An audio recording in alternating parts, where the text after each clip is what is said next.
주님께서 어려운 현실 가운데서도 저희들에게 이만큼 예배하며 은혜 받을 수 있는 기회를 허락하심에 감사와 영광을 돌립니다. 오늘 또 말씀을 듣고 그 말씀으로 지혜를 얻고 위로받고 힘을 얻어 또 한 주간 세상에 나가 선한 싸움 잘 싸우고 여러 가지 어려운 환경과 여러 가지 사건들을 잘 극복해내고 시험을 이기고 한 주간을 살아갈 수 있도록 은혜 베풀어 주시옵소서. 예수님의 이름으로 기도하옵나이다. 아멘. 요한계시록 7장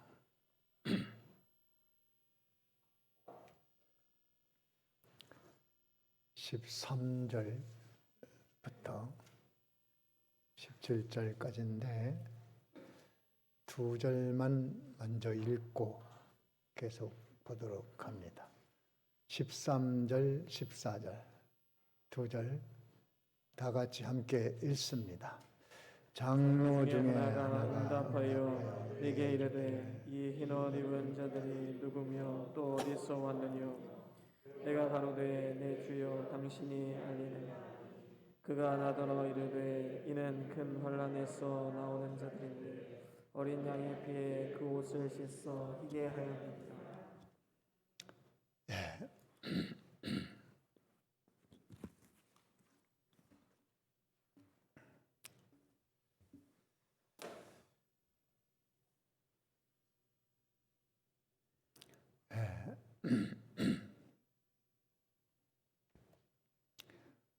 오늘 이 말씀 위에 지난주에 그 흰옷 입은 자들이 받는 것들에 대해서 말씀했는데, 흰옷을 입은 자들은 대속의 옷, 하나님이 보시기에 깨끗한 옷, 그것은 무엇인가? 대속을 입은 옷이 깨끗한 옷이라고 했습니다. 하나님 보시기에 죄 없는 자로 보이는 것, 그 옷이 있어요. 그 옷이 바로 예수님의 대속의 은총을 입은 사람에게는 하나님의 눈으로 보실 때에 죄가 보이지 않고 그 깨끗한 옷으로 보인다. 불의한 것들이 보이지 않고 의로운 자로 보이는 것입니다. 하나님이 그렇게 보면 되지 않습니까?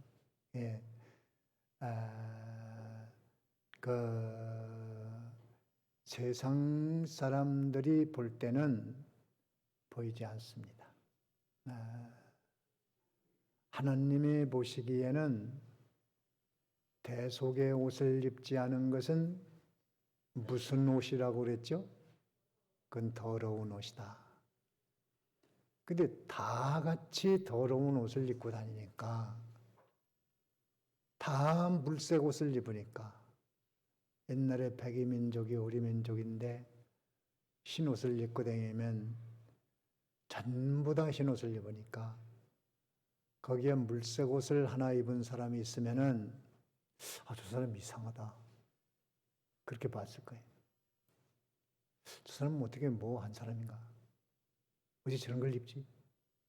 그런데 지금은 전부 물색 옷을 입으니까 흰 옷을 입으면 저 사람은 어떻게 흰 옷을 입고 다니지? 이상하게 봅니다.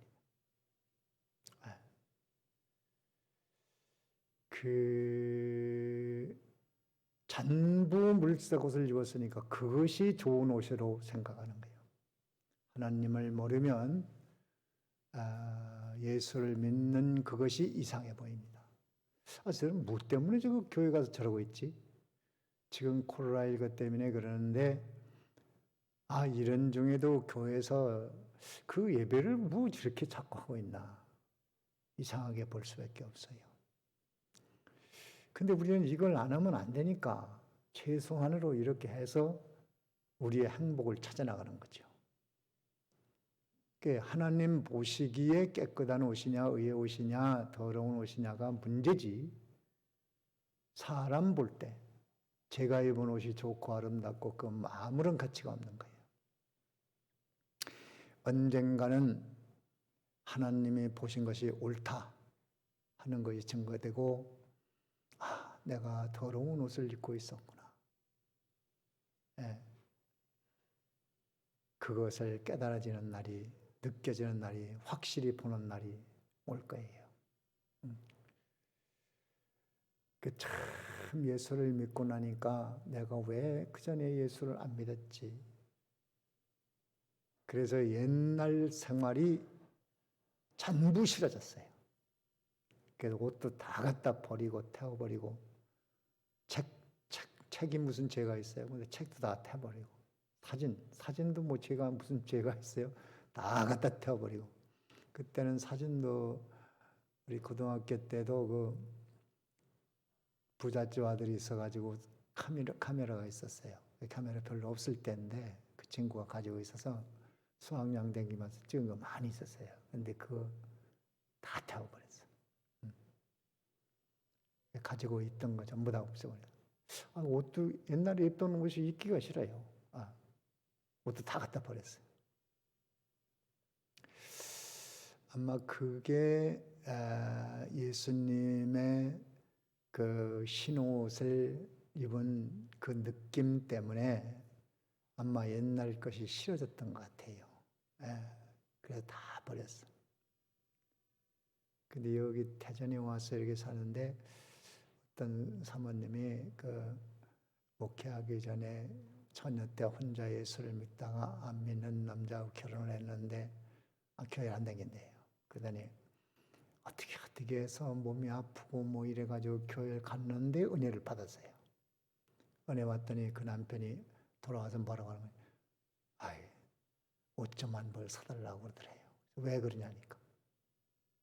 옛날에 입던 옷 입기 싫다고.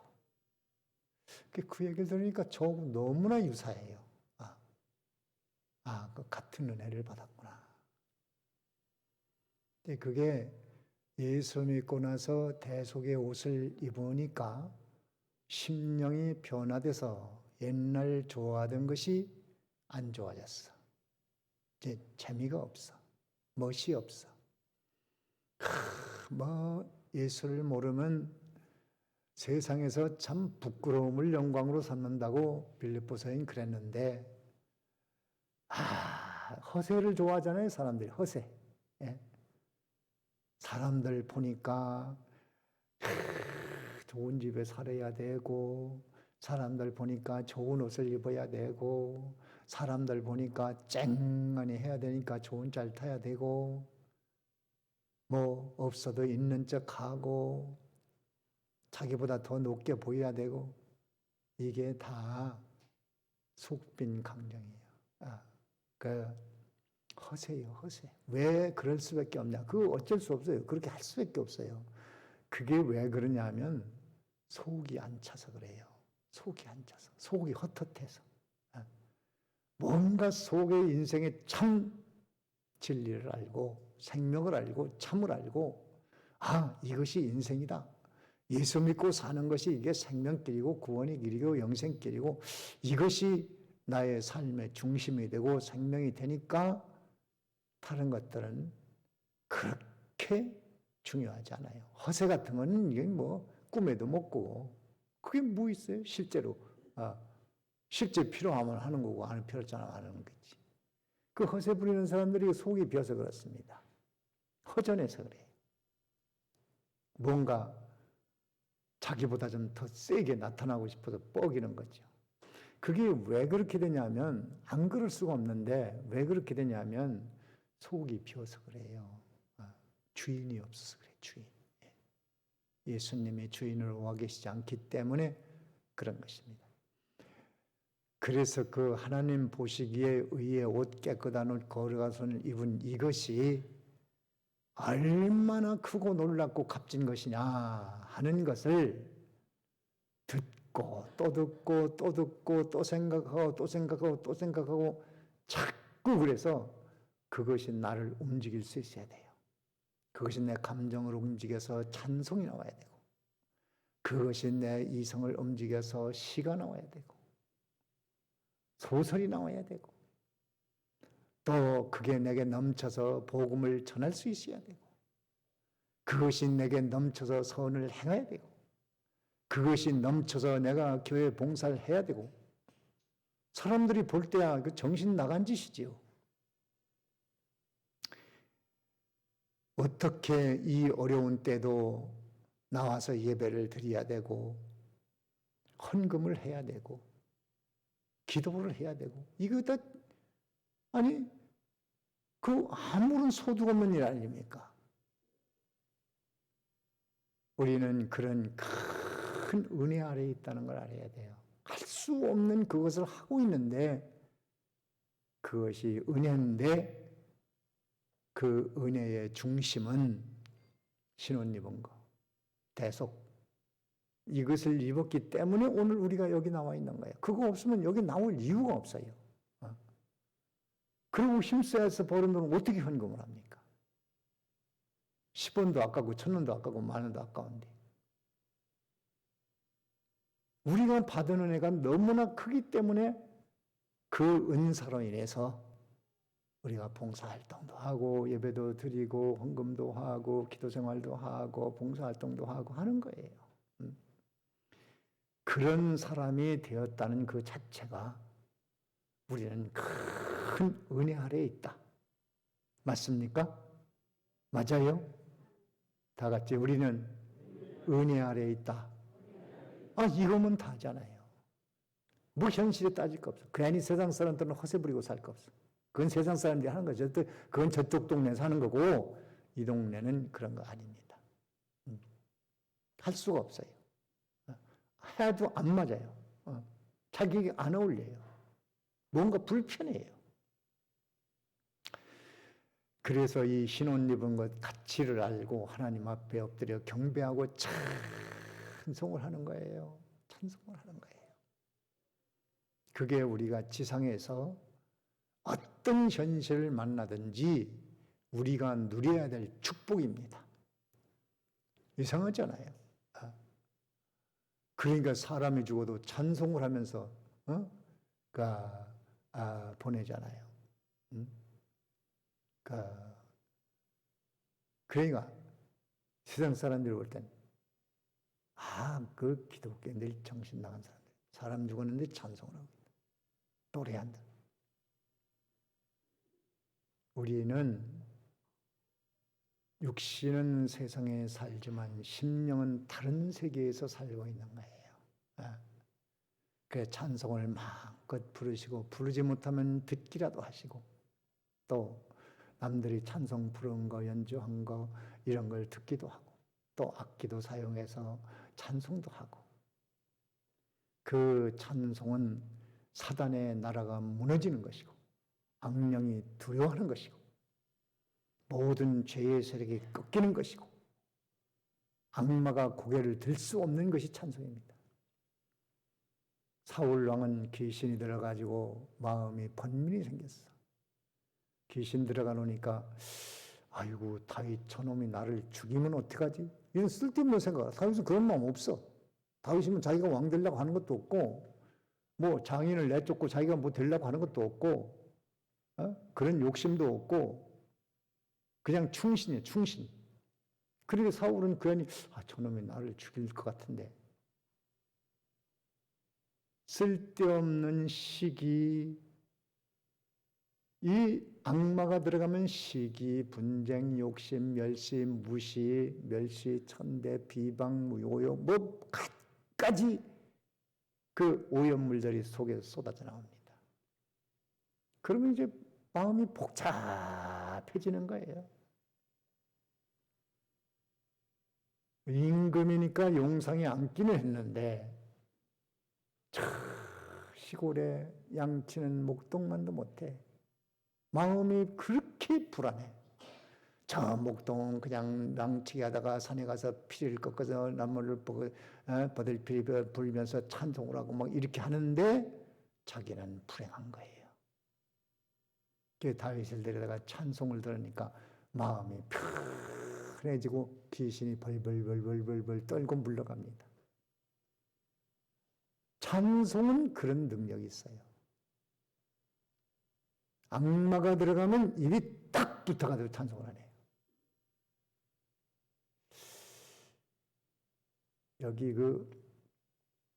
이쪽 그리스도 교회에 그 전에 운전기사로 있던 분이 그 전에 대강교회 나왔었는데 대강교회 목사님이 외국에 이제 장기 여행을 가서 제가 목회를 하는데 이분에게 귀신이 들어가 버렸어. 나보고 저녁에 와서 좀 예배해달라고 남편이 연락 와서 갔어요. 갔더니 찬송을 부르니까 우리는 1절을 부르는데 그 사람은 2절을 불러. 또 우리가 1절 부르면 그 사람 우리가 2절을 부르면 자기는 1절을 부르고. 그래서 닥치라고. 그만 찬송 따라서 부르라. 계속 따라서 부르고. 예. 그리고 이제 계속 막 찬송하니까 나가버렸어. 그래가지고 온전해가지고. 얼마 후에 또 한번 새벽 기도하고서 내가 막 계단을 내려오는데 나를 꼭 붙잡더니 그분이야. 새벽 기도도 안 오고 끝날 때 왔어요. 끝날 때가 나를 붙잡고 자기가 방언이 나왔는데 하나님께서 명령하시는데 그거 손전도사한테 가서 통역해달라고 그러라고. 내 방언은 손전도사밖에 통역할 사람이 없다. 그래요. 그래서 그래? 나 하나님께로부터 그런 통보 못 받았는데? 내가 그랬어요. 나 그 하나님이 그렇게 하라면 또 통보 못 받았어. 그런 소리 하지 말고 가라고. 그렇게 보냈어요. 귀신 소리를 듣고 와서 나한테 그러는 거예요. 그렇게 하지 말고 신앙생활 잘 하라고 얘기하고 보내는데 그 뒤로부터 괜찮아지고 그리스도 내가 여기 목회하러 왔는데 여기 교회 그 운전하고 뭐 그런 거 하더라고요. 봉사하더라고. 내가 괜찮구나. 근데 아주 어지러울 때 찬송을 막 부르고 들려주고 하면은 악령세계가 무너져요. 그래서 천국에는 찬송하는 곳이고 지상에서 천국을 누리려면은 찬송을 해야 돼요. 입으로 감사하고 마음으로 감사하고 찬양의 노래를 부르고 듣기도 하고 이렇게 해야 우리가 세상에서 행복을 누리고 살 수 있어요. 그 은혜를 잃어버리면 안 됩니다. 사단은 어떻게든지 여러분들이 은혜 받고 가면 또 가서 그걸 다 뺏어 먹으려고 온갖 짓을 다 합니다. 입 딱 다물게 하고 찬송 못하게 하고 그저 또 남 비방하는데 욕하는데 헐떠는데 트집다는데 막 이런 거는 뭐 그냥 입에 벌려가지고 막 쏟아놓습니다. 귀신에게 잡히는 거예요. 네. 우리가 많이 사단의 음모에 놀아나는 게 너무 많아요. 조심해요. 찬송을 많이 하세요. 찬송.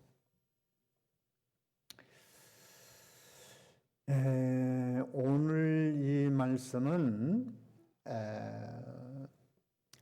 장로 중에 하나가 요한에게 야, 이 신혼집은 이 많은 사람들이 어디서 이렇게 온 거냐? 누구냐 도대체? 신혼집은 사람이 누구냐? 몰라서 묻겠어요? 요한에게 이제 아는가 모르는가 그런 걸 이제 좀 알아보기 위해서 질문하는 거겠죠. 그러니까 요한은 내 주여 주께서 알리이다. 다 아시면서 뭘 물어봅니까? 그러니까 이 신혼 입은 자는 큰 환난에서 나온 자들인데 어린 양의 피에 그 옷을 씻어서 희게 한 자들이다. 이렇게 말했어요. 어디서 나온 자들이라고요? 큰 환난에서 나온 자들이에요. 성도 여러분들은 전부 큰 환난에서 나온 사람들이에요. 그리고 어린 양의 피에 그 옷을 씻어서 희게 한 자들이에요. 그 사이비 종파에서 신천지 어떤 사람이 이 말씀을 가지고 예수님의 피를 믿음으로 깨끗하고 흰 옷을 입는다고 했더니, 아니 피로 씻으면 피 색깔이 되지 어떻게 흰 색깔이 되냐고 그따위 소리 하고 있어요. 이게 복음의 1, 2, 3, 4도 모르는 거야. 아니 이 말이 무슨 뜻인지도 모르고 있는 거죠.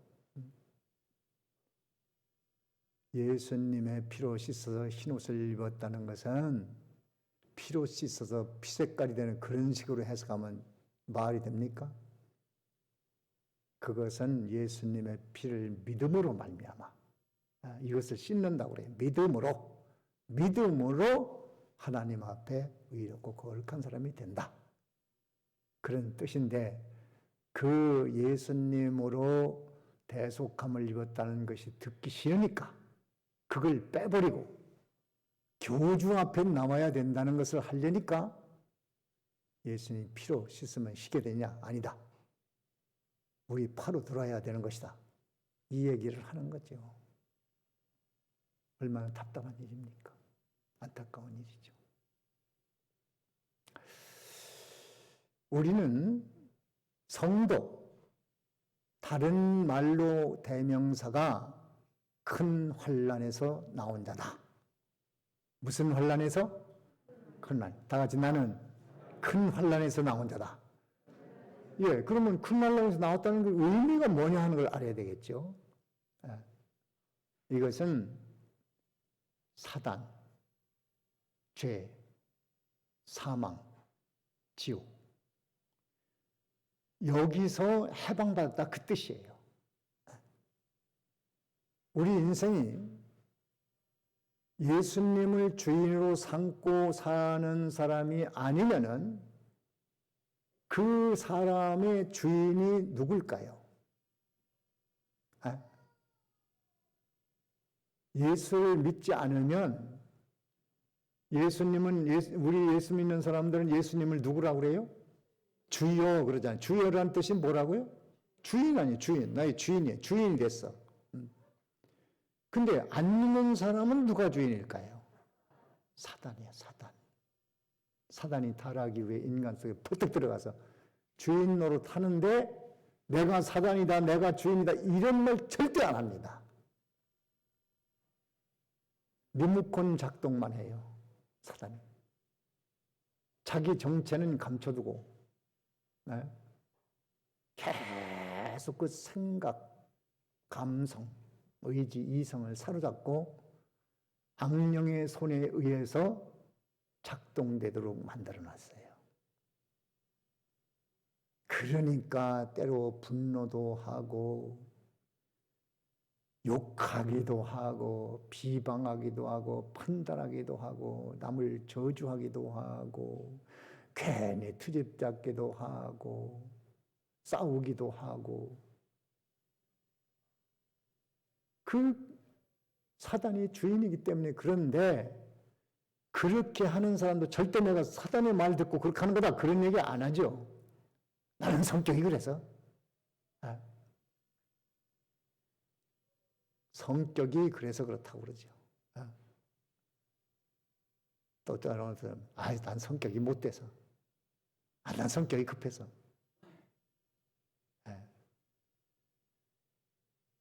다 별소리를 다 하죠. 그래 그 변명을 하지만 그 속에 사단이라는 놈이 주인이 돼가지고 제 마음대로 쥐었다 폈다 하는 거예요. 그래서 그 결과는 하나님 하지 말라는 거 하지 마라. 너 하나님 하라는 거 하지 마라. 너 하지 말라는 거 좀 해봐. 하나님이 이거 하지 말랬지? 그거는 네가 하나님처럼 될까 봐 그러는 거야. 먹는 날에, 네가 하는 날에는 네게 수지 맞는 거다. 사단이 이런 계산법을 자꾸 갖다 줍니다. 그래서 그렇게 하는 거예요. 하나님 하지 말라는 거 자꾸 하나님 하라는 거 안 하고. 그러다가 보니까 사망이 오는데 영광의 부활이 없는 사망, 이것이 큰 환난입니다. 우리도 죽지요. 다 죽는데 우리는 왜 죽느냐? 영광의 부활의 과정으로 죽음이 있는 거예요. 무슨 과정으로 있어요? 영광의 부활 때문에 죽음의 과정이 있는 거예요. 근데 꼬치가 잠을 자야 나방이 돼서 공중을 나를 수 있죠. 그렇게 안 하면 공중에 나를 수가 없어. 나방이 될 수가 없어. 한 번 죽는 일이 있어야 돼. 그런데 사단에게 주인으로부터 사단에게 지배를 받았던 그런 사람들의 죽음은 영광의 부활이 없는 죽음이니까 큰 환난인 거예요. 그게 엄청난 환난입니다. 그 다음에 받는 것이 하나님과 분리된 영원한 음부가 지옥입니다. 그 지옥은 다른 곳이 아니에요. 그들을 불쌍히 여겨 돌봐주고 사랑할 수 있는 하나님이 없는 곳이에요. 비육한던 무한방울도 동정함을 받지 못하는 그런 곳이 지옥이에요. 그러니까 지옥에 떨어지면 사단이 성공했다. 너는 나하고 여기서 영원히 살자. 하나님 없는 그런 사단, 죄, 사망, 지옥이 인간에게 큰 환난입니다. 이것을 사람들이 모르잖아요. 그래서 우리는 은혜를 받아야 돼요. 여러분도 몰랐잖아요. 교회 나오기 전에 뭐 알았어요? 이거 설명을 들으니까 그렇구나. 그걸 꼭 잡아야 돼. 그걸 그냥 흘려 떠내려보지 말고 내 생활의 내 삶을 바꿀 수 있는 지식이 돼야 돼요. 내가 그런 환난에서 나왔구나. 내가 그런 환난에서 나온 자구나. 얼마나 감사합니까? 그렇지 않으면 어떤 사람이 됐겠어요? 나는 중학교 때 물에 빠져 죽을 뻔했는데 선배가 와서 구원해줬어요. 구원해줘서 건져놓으니까 물만 잔뜩 먹어가지고 그래가지고 살려놨는데 나이가 먹을수록 고마워요, 그 형이. 그래서 만나고 싶어도 시골 가서 저기 뉴질랜드에 가서 태권도 사범으로 지금 거기 가서 있다고 해서 만날 수가 없어요. 만나면 옛날 얘기하면서 참 고맙다고도 하고 좀 커피도 좀 사주고 이렇게 하면서 얘기하면 재밌을 텐데 만날 수가 없어요. 그 형하고 학교 갈 때 올 때 이렇게 늘 같이 다녔었는데 여름에 그렇게 수영을 하다가 그냥 수영을 할 줄 몰라가지고 빠져가지고 그게 얼마나 감사한 거예요. 생각해보면 감사한 거예요. 생각해보면 너무나도 감사하죠. 우리는 큰 환난에서 나온 자들이에요. 그 다음에 큰 환난에서 나왔다는 말은 예수를 믿고 나서 필연적으로 당하는 환난입니다.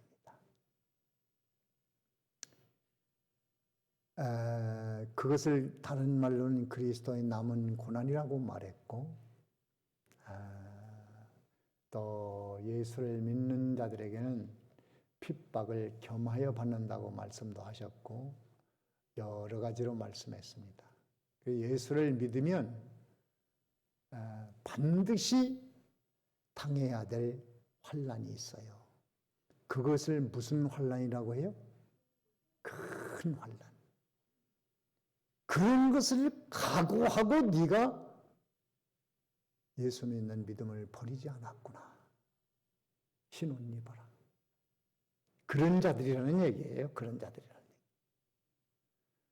그 예수 믿는 사람은 하나님의 은혜를 받는 사람들이기 때문에 어떤 핍박이 온다고 양보할 수 없습니다. 양보되는 것은 뭔가 생명이 없거나 거듭나지 못했거나 믿음이 어리거나 여러 가지 이유가 있어요. 그래서 기독교인들의 역사를 보면 엄청난 박해와 핍박 중에도 그 길을 버리지 않은 거예요. 지금은 뭐 핍박이 뭐 있습니까? 욕먹을 게 뭐 있습니까? 이게 큰 문제예요. 환난이 있어야 되는데, 환난이 있어야 믿음이 자라나는데.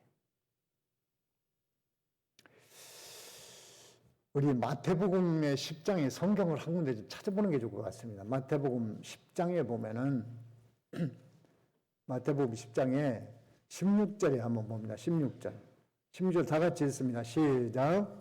보라 내가 너희를 보냄이 양을 이리 가운데 보냄과 같도다. 그러므로 너희는 뱀같이 지혜롭고 비둘기같이 순결하라. 자, 하나님 참 이상하잖아요. 우리를 보내는데 제자들을 보내면서 양을 이리 가운데로 보낸 것 같다. 좋은 일이 일어나는 게 아니에요. 예수 믿고 걸어가는 길이 험한 가시밭길, 타갈밭길, 사막, 험한 산길. 그래도 우리는 생명을 알고 영생을 알고 진리를 알고 구원을 알고 참을 알기 때문에 그 길을 갈 수밖에 없는 사람들입니다. 이미 그렇게 결정이 돼버렸어요. 그런 길로 갈 수밖에 없는 사람으로 만들어 놨습니다. 그래서 우리는 어차피 이 길을 갈 수밖에 없어요. 길은 하나밖에 없습니다. 우리가 갈 길은 하나밖에 없어요. 모든 환난을 각오하고 고통을 각오하고. 왜? 하나님께서 어디로 보냈다고? 양을 이리 가운데로 보냈다. 그러니까 뱀같이 지혜로운 것은 뱀이 인간을 미혹할 때 자기 머리로 미혹한 게 아니에요.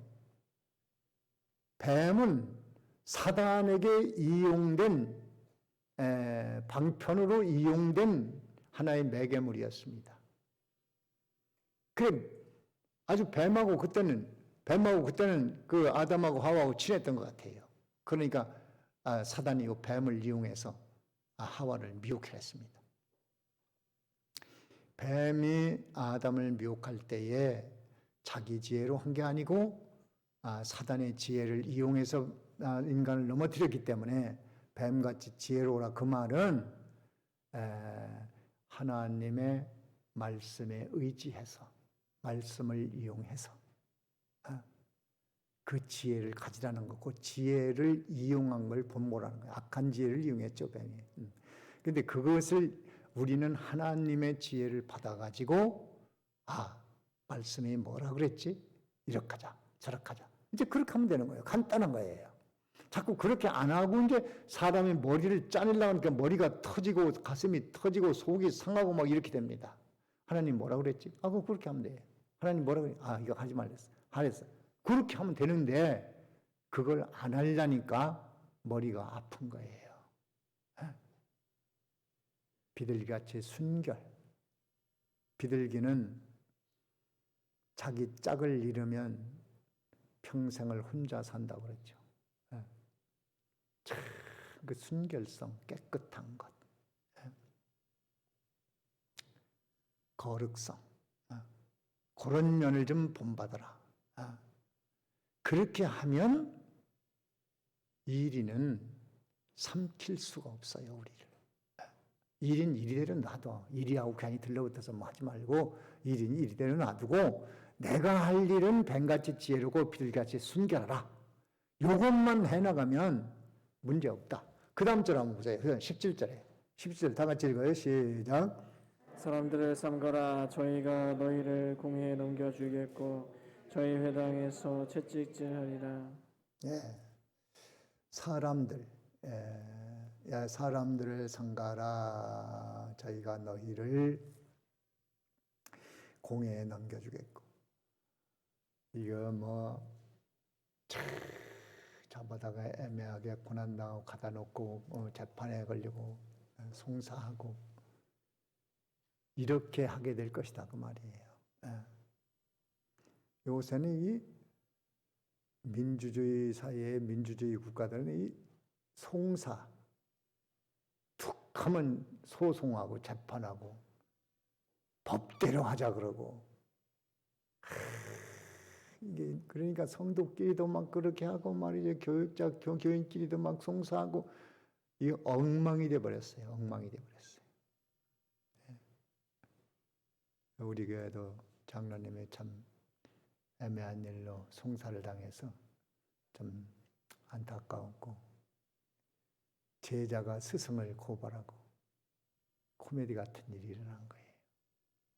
다행히도 잘 해결됐는데, 해결됐어도 참 제자에게 그렇게 된 것은 마음이 아프지 않겠어요? 또 참 길러놨는데 은혜를 보답하지는 못해도 이런 못된 짓을 하는 것은 참 안타까운 일 아닙니까? 세상이 그렇게 되어 있다는 거예요. 성경은 법대로 하자가 아니에요. 차라리 내가 불의를 당하는 게 낫지 않냐. 내가 불의한 자라는 누명을 쓰더라도 송산하지 마라. 믿는 자들이 세상 법정에 가서 교회 일을 내놓고 그렇게 한다는 것은 말도 안 되는 거다. 차라리 네가 불의를 당해. 네가 욕을 먹어.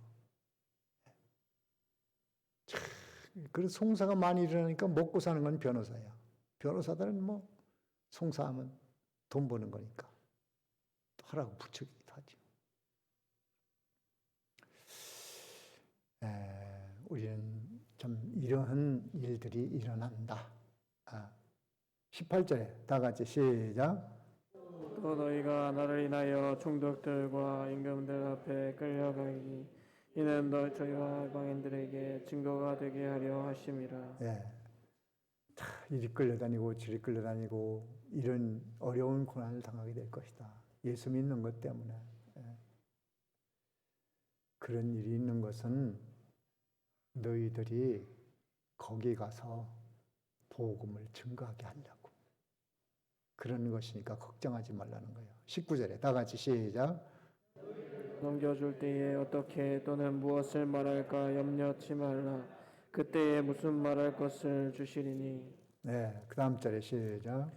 말하는 이는 너희가 아니라 너희 속에서 말씀하시는 자 곧 너희 아버지의 성령이시니라. 성령이 다 지켜주고 말할 것이니까 걱정하지 말아라. 21절에 시작. 장차 형제가 형제를 아비가 자식을 죽는 데 내어주며 자식들이 부모를 대적하여 죽게 하리라. 형제가 형제를 송사하는 일이 온다는 거예요. 이거 참 점점 악한 세상이 됩니다. 성도끼리도 송사하고 뭐 교역자 교인 간에도 송사하고, 이거 참 세상이 악하게 가는데 이것이 다 귀신들이 지금 하는 장난들이에요. 그런데 그런 일이 있다 할지라도 걱정하지 말라는 거죠. 성령이 너를 지켜주고 할 말을 줄 테니까 걱정하지 마라.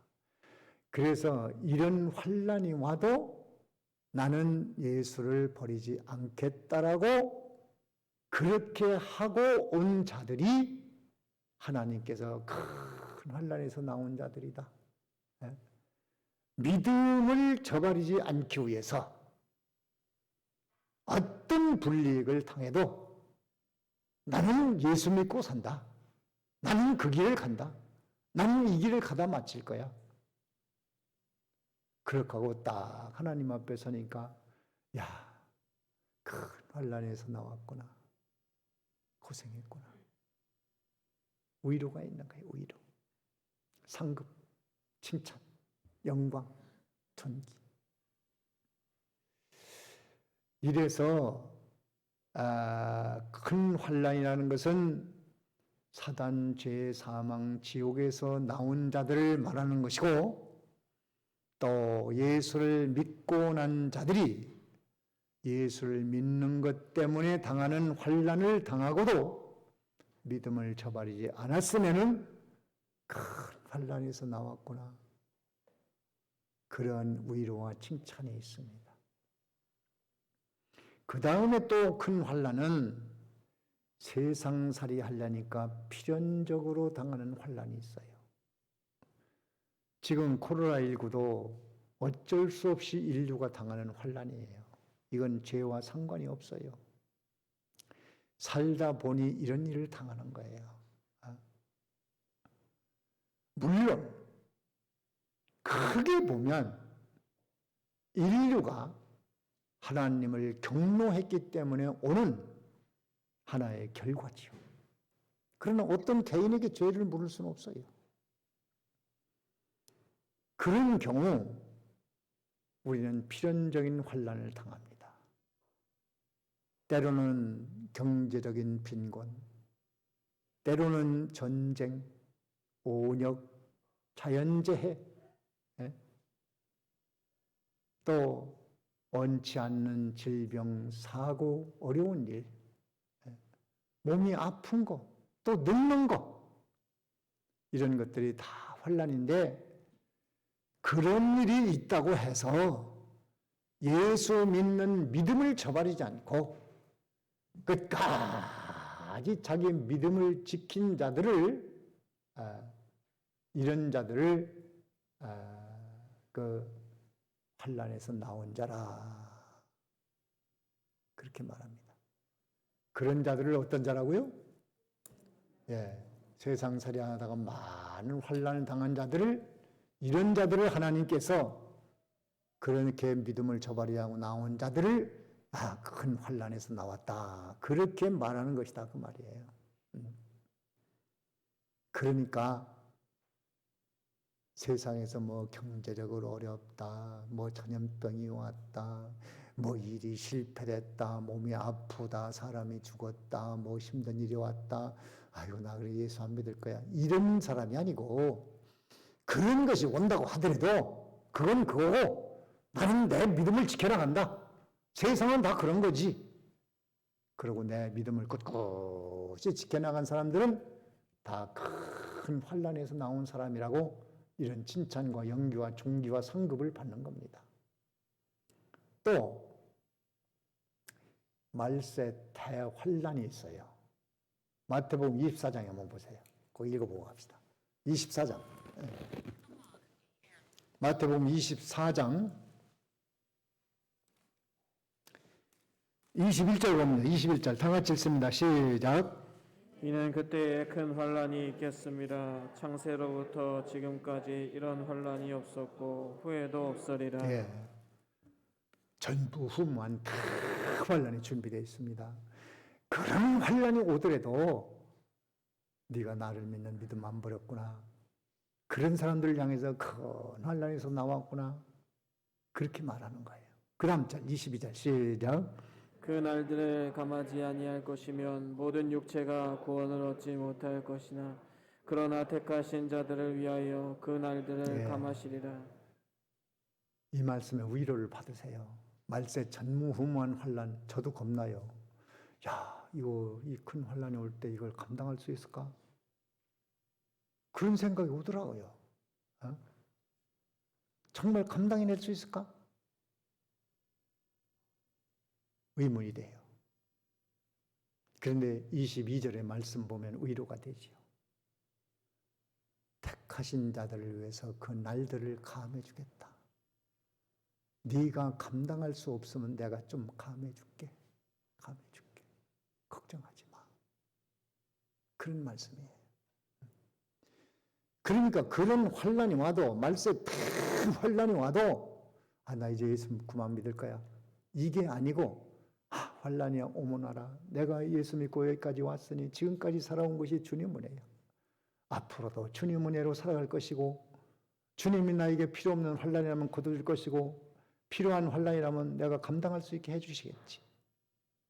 그리고 믿음을 양보하지 않았으면은 그 사람이 큰 환난에서 나왔구나 위로해 줍니다.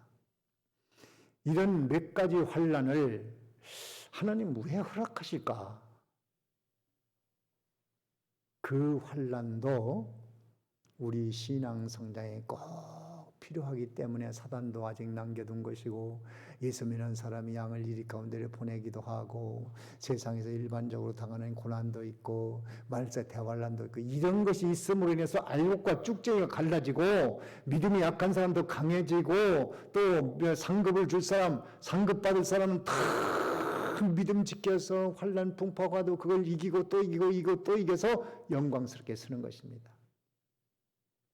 그래서 환란은 우리 믿음 성장에 도움되기 때문에 주는 거예요. 지금 코로나19도 마찬가지입니다.